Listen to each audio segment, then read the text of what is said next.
Hey everybody, Nathan again with another Take 10 challenge. You probably can't see it, but I've got a little Christmas tree going on here. A little light up action. Because it's festive time. It's the 23rd, getting close to the Christmas. It's hard for me to tell because I work a lot and barely know what day it is half the time. But speaking of Christmas, that's what today's drawing is about. Yesterday, I showed you some preliminary sketches for what I'm hoping to do for an entry for an art contest featuring Krampus, who is I keep calling him the Anti-Claus. He's sort of the darker side of Christmas, I suppose, the traditional Christmas. He's supposed to come and collect naughty children. He carries a bag full of switches. He's the stick to Santa's carrot, as it were, to get kids to behave for the holidays. At any rate, I think he's cool looking. He's generally depicted as sort of a satyr type demon creature, which is pretty much what I've stuck with here. I'm doing this drawing stuff on my Samsung Galaxy Note 10.1 using my little stylus here and a software called Layer Paint HD, which is pretty good. For a tablet drawing software, it's quite good. I've done some paintings in it before in one of the earlier videos, a Grim Reaper thing I was working on. And today I'm going to do a little bit on this Krampus deal. So, what I was thinking about today, and I'm just going to sort of paint in a background behind him here, apropos of nothing I'm talking about. But today's inspirational artist for me is John Singer Sargent. For lots of reasons. I love his brushwork. Unbelievable at portraiture. These are all things I want to know how to do, you know? And I don't think I've ever seen a piece of his that I didn't really like.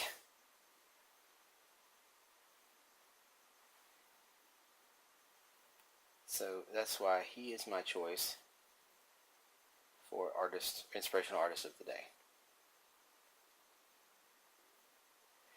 Now, I've had quite a few artists so far. This is day 16 of Rose's 30-day period for this challenge, which is cool because it means I'm in the second half. And I haven't had a lot of rhyme or reason to my selection of the artist. It's been whatever happens to be on the forefront of my mind that day. It's professional illustrators, people I've just met through Facebook that happen to do art. Pretty much anyone I find whose art makes me think or feel something or want to try harder at my own art, and that's sort of the basis of what inspiration means to me anyway. So that's why I choose them. John Singer Sargent is it's more of a traditional kind of inspirational artist because he is a fine artist and he's the kind of person you learn about in school. Masterful, very good at painting. His treatment of light and shade is exquisite. I'll put a link in the show notes at the bottom here. You should definitely check out some of his work. It's his brushwork, the way he does found and lost edges. That's my favorite thing about the way he paints. It's just amazing to me. I want to have that kind of skill, you know. And I think it's important to be inspired by people that you feel are way better than you, and not be put off by it, which is the way I usually feel. You know, usually I'll see something I really like and be, wow, that's amazing, I wish I could do that. But I can't do that, so I feel bad. I know intellectually that's wrong, but I think it's really important that you don't sort of fall into that trap. Because everybody feels inadequate sometimes with their art, I'm sure. Just look at examples of people like Van Gogh. He never felt like he was a success at art, and actually he wasn't empirically a success at art at all in his lifetime, but he's considered one of the great masters of painting. He broke a lot of ground. Leonardo da Vinci. Everyone points to Leonardo da Vinci as he's a great example of a classical master painter and sculptor and overall Renaissance man genius. He didn't get his real break until he was over 40. He'd done a few mediocre things. He never really had a patron that believed in him. He'd never really produced anything magnificent until he got a chance to do The Last Supper. And in all those years of studies and figures and things that he'd done in smaller pieces, he put all that work into one painting. And that was his first masterpiece. I'm not saying that I want to spend years and years practicing and getting good enough to make one excellent piece that sort of propels me into the world of professional art.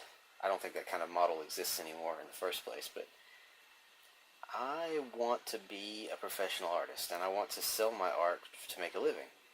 And I'm thinking 2015 is the year when I really try to push that. I was talking to someone today. I actually started this drawing earlier today at the last yearly social meeting for the Sydney Comics Guild, and a friend of mine and I were sitting there talking about it.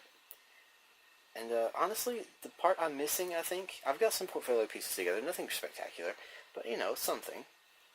I haven't shopped it around, and it's been mostly out of fear. I've just been, afraid of rejection, because you put a lot of work in this stuff. You don't want someone to say, oh, that's not good enough.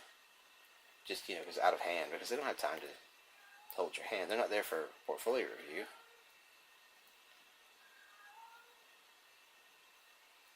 You want someone, you love someone to say, hey, that's awesome, we'll hire you. But in your heart that's not really how it works either.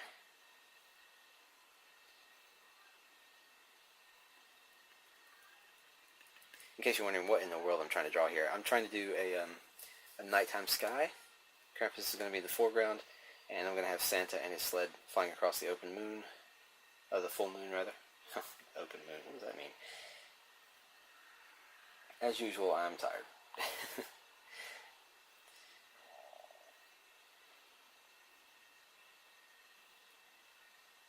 I just want to include both of them so there's sort of some connotation as to their positions, relative positions.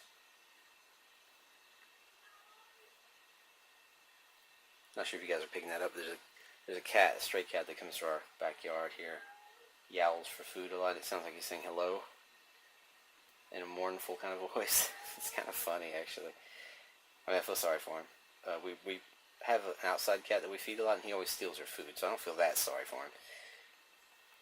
But it's funny to hear him sound so pitiful. I know we're not the only ones in the neighborhood to feed him either, so he's got it pretty good. For a stray cat, he's got it pretty good.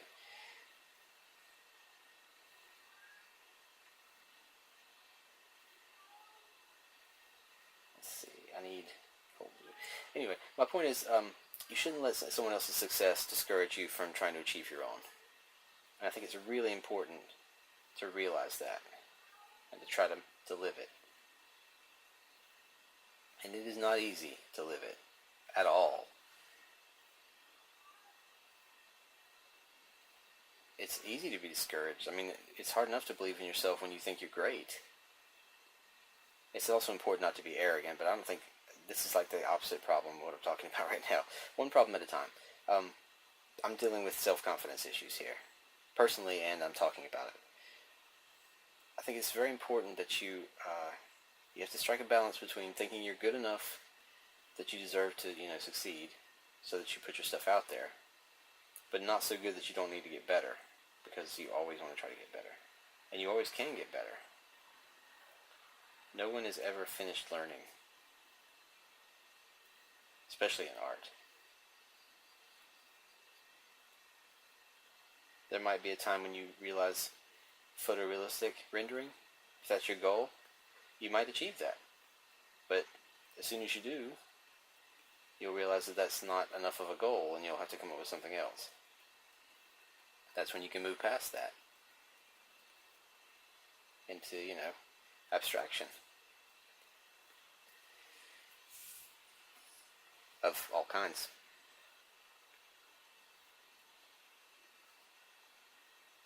This little app even has a color picker like Photoshop. I can actually grab colors of the background, paint those things right in, which is pretty awesome. Just want to get a little softness here. I'll probably end up having to retouch this quite a bit in Photoshop, but I want to get the colors down at least. Sort of a tone, maybe just a composition. I wasn't keeping track of time. I hope I'm not over already. This thing needs a lot more than a few 10-minute sessions to finish it, I'm afraid. But since it's due for a contest in just under 2 days, I believe I'll get there. But yeah, I've been crippled by self-doubt a lot, and I've been discouraged by other people's success a lot, and it's just, those are the kind of things when, even if you know you're not supposed to do that kind of thing, you find out that you do them. You feel yourself doing it. And the only thing you do is just try to remember that you're the only one that can be as good as you can be, and then no one will ever do things quite like you, so it's worth doing to try to get better. The world needs you. The artists we have now are great. They're wonderful. Learn from them. I hope they have long, illustrious careers and achieve everything they want to achieve in art. They're not enough. They'd say the same thing. We need more. We always need more. There will never be enough good art in the world. And you have to keep making it.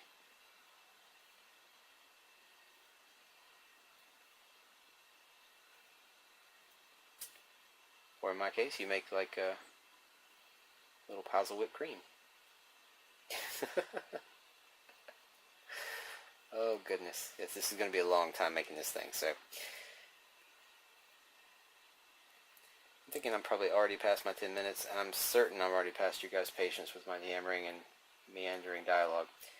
So, I will bid you good evening, and remind you that keep making stuff is the only way to get better, and I'll see you tomorrow.